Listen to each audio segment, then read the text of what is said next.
Martin Luther King Jr. left a giant legacy. How does what he taught and lived still impact us today? That's our conversation next. Stay with us.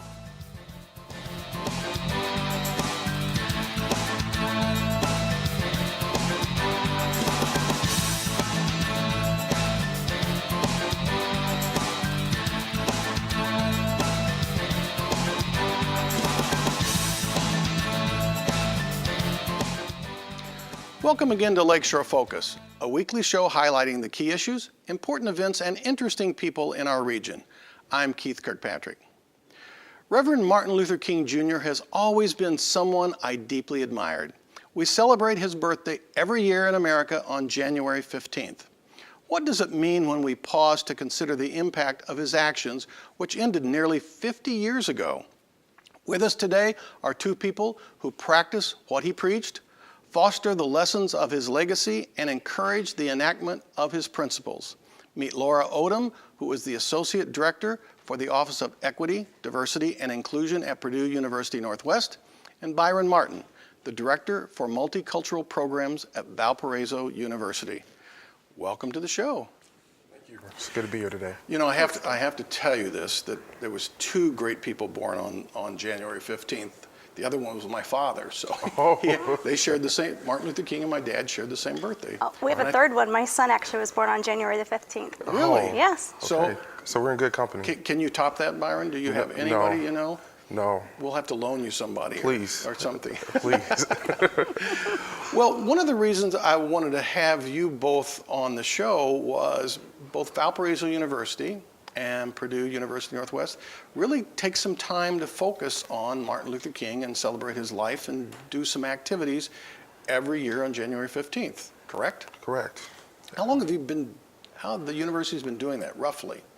At Valparaiso, for more than 27 years now, we've been celebrating Dr. King's birthday on the day with our events at the university. Wow, 27 years. Holy cow. At Purdue University Northwest on the Westville campus, we've been celebrating the event for 23 years now. Oh, well, you're going to have to work a little harder, right, to catch up. I guess they can never catch up. So why is this so important to do? Why is it so important for the universities to celebrate Martin Luther King's birthday? Laura? It's very important to celebrate Dr. King's birthday. Dr. King, in my opinion, is one of America's top leaders.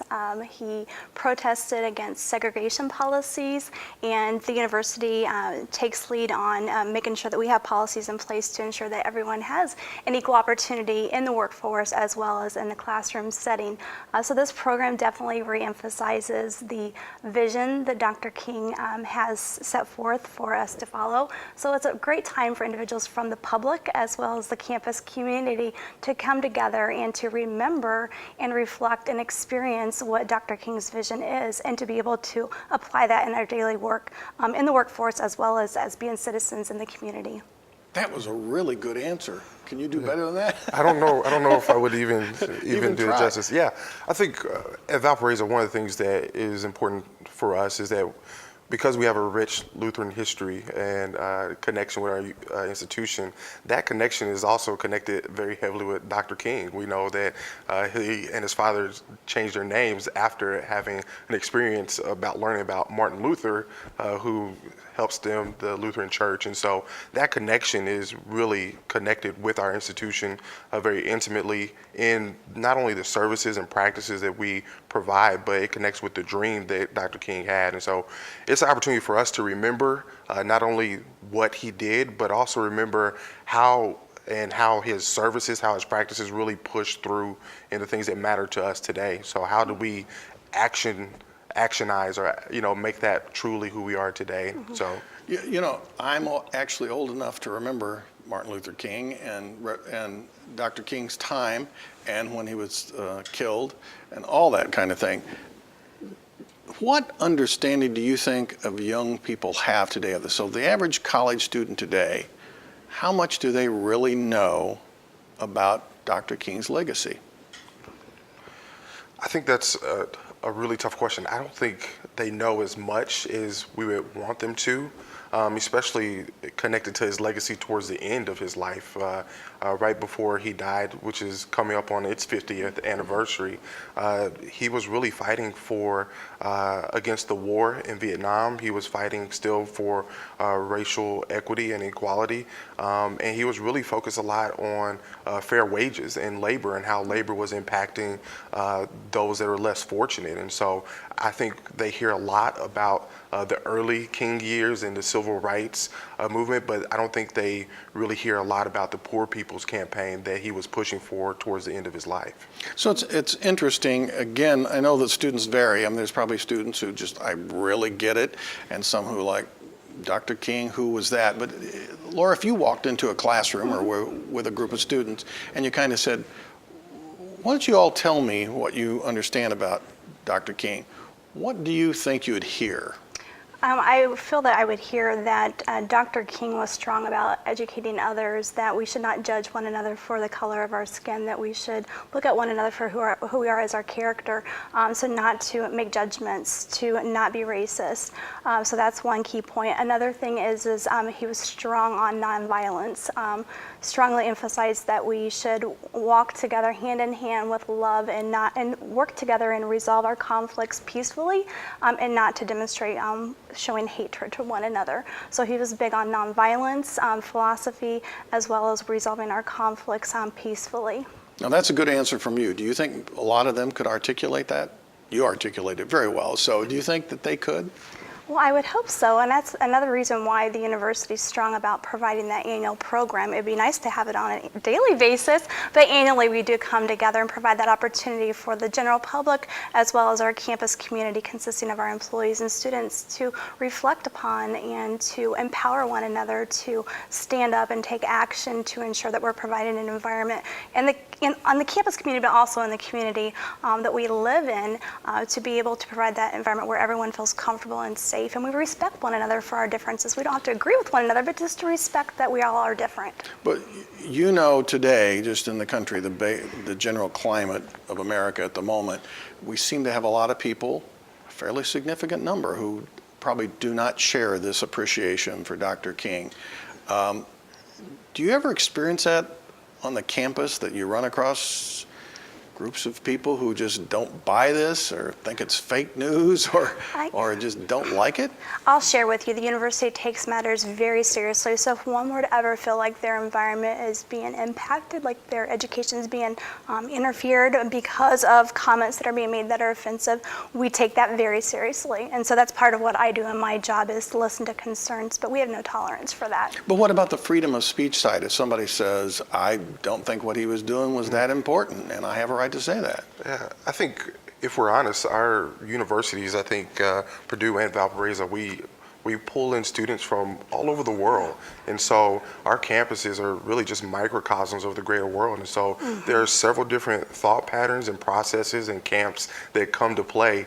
And that's why one of the things we pride ourselves on is the ability to have healthy dialogue. Can we pull these individuals to the table to have a discussion about those differences? I think we might have some students on our campus that would say, I don't necessarily buy in with Dr. King, no matter what background they might come from. And one of the beautiful things we can do is have a conversation about that and say, well, as an institution, we buy into it, but as an individual, if you don't, let's talk about why not. Let's see, maybe there are some points, maybe there are some reasons you don't buy in that we can give you a different perspective on. That group must be hard to reach. I mean, they're probably hard to get to the table. I mean, how do you get them to the table? I think with any hard to reach group, sometimes it's about bringing them to your table, but sometimes it's about being courageous enough, like Dr. King was, to go to their table.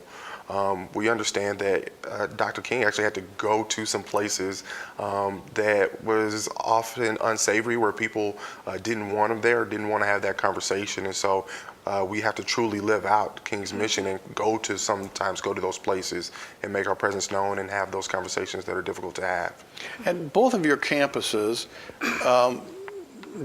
the events that you have on January 15th, on his birthday, do they tend to draw the people who already kind of get it and understand, or are you really truly on that day able to educate some people that like, I didn't know this? How do you think, Laura? It's hard to tell as far as we attract individuals from the community, and each year I tend to see the same people bringing back their friends and family. This year with us offering a couple of programs, we're also trying to ensure that, I don't know in the sense why they're coming, hopefully they're being educated, or they may already have the education, so it's a refresher. How about, do you require students to come to anything? We do. We make it a part of our core curriculum, and so definitely our first and second year students, we ask that they hit our convocation and our major focus sessions during the day in the morning time. But on the whole, I think we have a good draw just throughout the rest of the community, and so we get people that are interested in a cross section of things, and so I think we do pull some folks to say, hey, I'm not quite sure if I buy in all the way, but I'll at least come and hear about it. It's a large enough event that they'll say, well, I don't want to be the person that wasn't there, so I'll come and at least hear about it. It's a little different. You're more optional, right? It's just who wants to come to it? It's optional. We do provide different education sessions on campus. I have gone out to department meetings and provided information, like an information session. So not that something has happened, but to be proactive, to make individuals aware of their rights and different behaviors we want to steer away from to ensure that everyone feels comfortable in the university setting. Because part of this is a celebration and just kind of an affirmation of what he stood for and the principles, and for those who are kind of the believers, for them to kind of go yes and kind of still be re-inspired. Right. But then there is that educational component. Can you give me just maybe both of you one example of something that's either happened on your campuses or is going to happen in terms of activity or speaker or something that you think this has an impact? I will share with you that we have a prominent speaker coming from the United States District Court, Judge Gonzalo Carrell, to speak on what Dr. King has done, as well as important judicial decisions that have moved the nation forward, a lot of what we have yet to achieve. So we're excited to hear from Judge Carrell. And every year you have some significant speaker, right? So do you record those at all? I mean, if people wanted to see somebody from the past, how would they see that? At times they are televised and put on television, or recorded and taped and put on television at a later date. Not live. We have not had that live. Okay. Television's a good thing. Yes. We know that. How about you, Byron? Yeah, we're definitely excited about some of the convocation speakers we had the opportunity to bring in. Last year we had Dr. Cornell West come and spend the day with us, and this year we get to have Nicole Hannah-Jones, the MacArthur Genius Award winner. And so they sparked the broader conversation and kind of give us a national view, but really our focus sessions also bring in local regional speakers that are talking about issues that we're facing right here in Northwest Indiana. And so we're bringing in speakers that are going to talk about labor, race, violence, and the environment. And those are always so informational to our students as well as the broader community, and gives them ways to get involved. Well, what did Martin Luther King's legacy mean to each of you? I mean, on a more personal basis, what's your story about connecting to him and his legacy? I personally would say to love one another regardless of our differences, and really embrace the diversity that we all bring to our daily lives and in the workplace, but also in our personal lives. That's personally how I feel. How did that come to you? Where did you learn that, or learn to appreciate him? I mean, how did you kind of learn about him? I'll give credit to my parents. They brought me up in the household with loving one another and forgiving one another. So I came up with that environment since a child, and then as the co-chair of the Martin Luther King Celebration Program, it really has helped me put my personal beliefs, and it does align perfectly with Dr. King as far as, sure. Did they talk about him, or did you read about him? Or did you My watch mother actually would videos? talk about when she was growing up, the segregation that occurred, and it made me so sad to think that individuals, because of their skin color, were not welcome in a store, perhaps not together in a school, and I didn't experience that, but I couldn't imagine that would be so hurtful. So she painted the picture Yes. of what that inequality was that existed, and made it real to you, so that it made you pay closer attention to what this message was from Dr. Martin Luther King. Most definitely. How about you, Byron? How did that touch you Yeah, I think definitely, especially growing up in a black household, Dr. King is, that's the only other picture in your house besides maybe your family members, so is a picture of Dr. King. But I think for me, it was a connection to understanding my plight in life. I remember as a second grader on the playground and having a classmate throw rocks at me and tell me that all blacks were born in trash cans. And I remember at the time, second grader, took the kid and tossed him down the slide. Wasn't the best thing to do, I know. But Not your finest moment, not, right? not my finest moment as a second grader. But I appreciate how my parents pulled me aside, and then my grandparents even echoed their words, and they were like, there's a better way to do this because we've seen it done. Like, you weren't really in danger. Here's what you need to think through. And that really is kind of the catalyst that launched my thinking in concepts of nonviolence, because my parents were like, no, we know how to do this in a better way. And they were connecting me back to the legacy of Dr. King. As that moves forward, I think it's a concept of not just being nonviolent, not just thinking through the lens of love, but also understanding that we have to couch this in an understanding of justice. It's not just about, can I love somebody and can they know how to love me, but are we fighting for justice? Are our laws just? Are the ways that we encounter the world bedded in the concepts of justice and equity, so that we're not just talking about, does everybody have the same thing?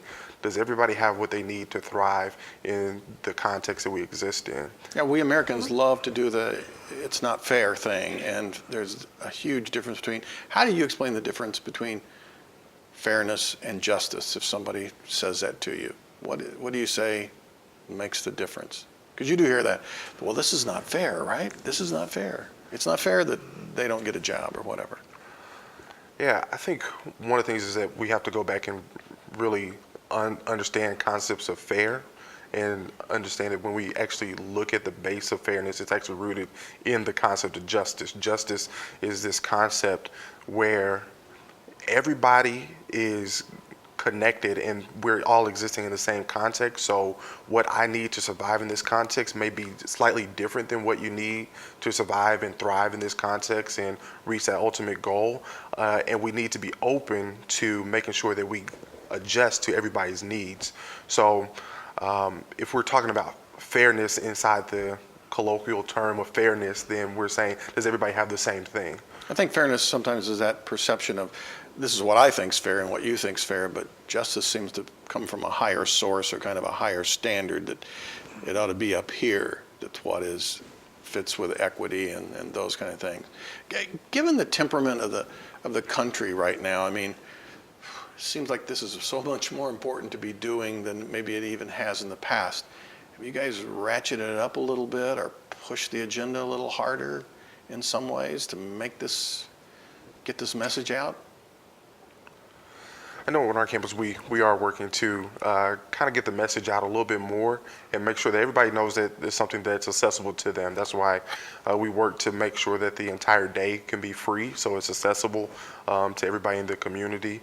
And we're also working to make sure that folks know about it and know how to get in a way that's most salient to them. Some people may be more concerned about environmental justice, and so we have a track that's dedicated to that. Some people are concerned about labor and how wages are happening, and will they have insurance and health care, and those things are important to them. And so we want to have a track dedicated to that so that people know how to get involved and how to begin to make change in our current context. Laura, at the beginning of the interview, you made the comment, I wish we could be teaching this every day.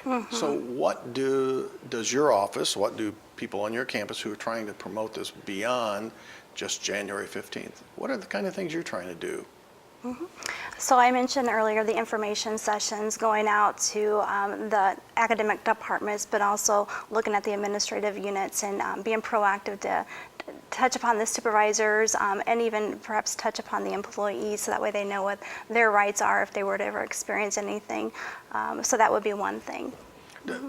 Do you feel like to some of those people in a university setting, you're kind of preaching to the choir, that they're already people who kind of believe this and see value in it, or not? I think it's always important to give out that refresher. So So what do you think we need to be doing in this country right now? I mean, go beyond the campus. I mean, it seems like there's a lot of haters out there these days, or they sure have kind of risen up from someplace. What do we need to be doing in this country? Wow. That's a big question, Yes. right? That Can you is a solve big this? This is like, end world peace, right? Yes, right.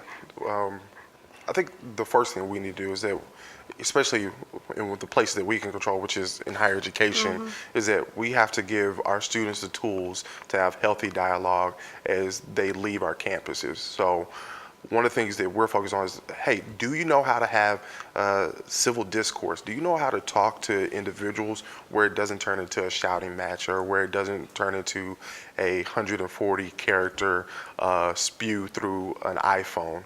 But can you actually have a conversation with people where you can pull out the things that are important to them, demonstrate the things that are important to you, and see if you can find some common ground there? It's kind of amazing.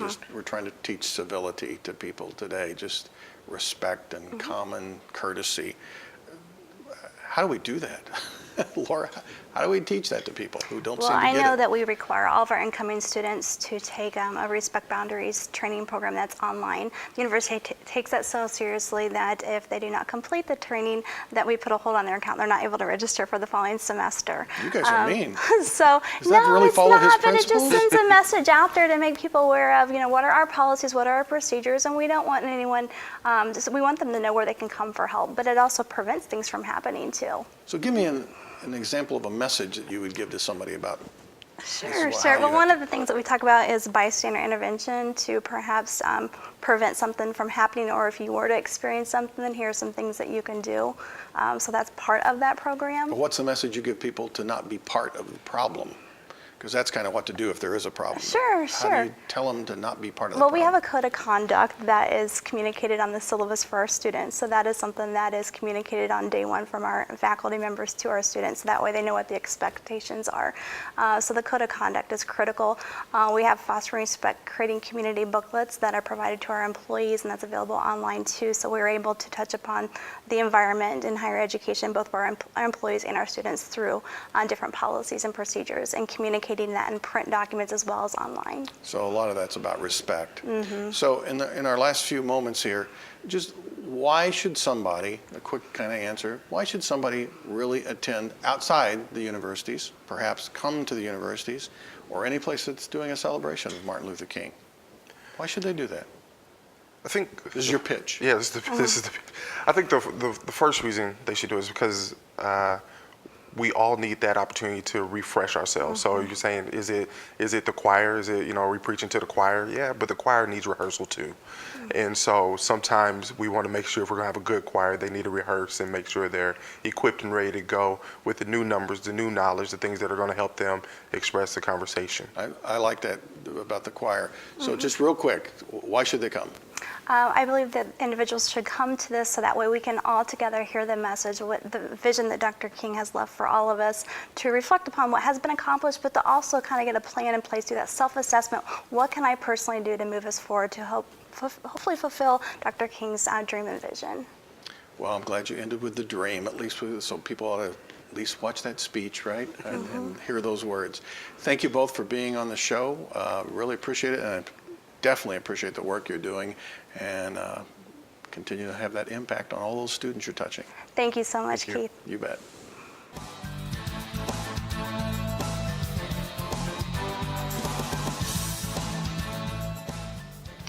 When I was in high school, a traumatic incident occurred in my life when I defended a fellow student who was wrongfully accused. For a long time, I thought this incident was one of the lowest points in my life. The actual story is rather long. Let me just say, while attempting to stand against the inaccurate charge, I was told I would lose enough points on my grade to basically flunk the class. Additionally, I incurred the disgust and wrath of the students in my class for getting them punished for my actions. I potentially disappointed my parents and caused a teacher to consider resigning her career. For years, I labeled this event as a time when I made a very bad decision, was obstinate, and caused harm to others as well as myself. When I compare the sacrifice made by Martin Luther King, and the army of civil rights warriors, my actions pale in comparison. My penalty was the potential of earning an F in my government class, not arrested and thrown in jail. I experienced my fellow classmates bestowing a moment of disgust upon me, not the screaming and cursing of an unrelenting, hateful mob. My actions made a teacher feel so damaged that she thought of leaving her job. I did not encourage people to take actions that put them at risk of being beaten and attacked by dogs. Not for 1 second did I consider that my actions might lead to my death. Yes, for a high schooler, it was a horrible experience, and it was traumatic in teen standards. I now consider that point in time to be a defining moment for me. I was willing to put it all on the line in defense of justice, sacrificing my reputation, status, grades, and respect for what I thought was right. Martin Luther King Jr. and his many followers gave all they could to right a wrong. Some knew they might even die, and some did. It is a truly wonderful thing that we celebrate the legacy of Dr. Martin Luther King and his ultimate sacrifice. Fighting for justice is always a good thing. Sometimes it's a risk, sometimes a sacrifice. Let's always recognize and deeply appreciate those who put it on the line for justice at any level. Thanks for watching our show. You can send your thoughts and feedback to us through the email address listed on your screen. Check out our website. You can watch past episodes of Lakeshore Focus. Just click on TV, scroll down until you see my picture. One more click and you can view a list of previously aired shows. Tell your family and friends that you watch Lakeshore PBS and it has an impact in your life. Join us next week for another Lakeshore Focus. Until then, I'm Keith Kirkpatrick saying, make a positive difference in our world today.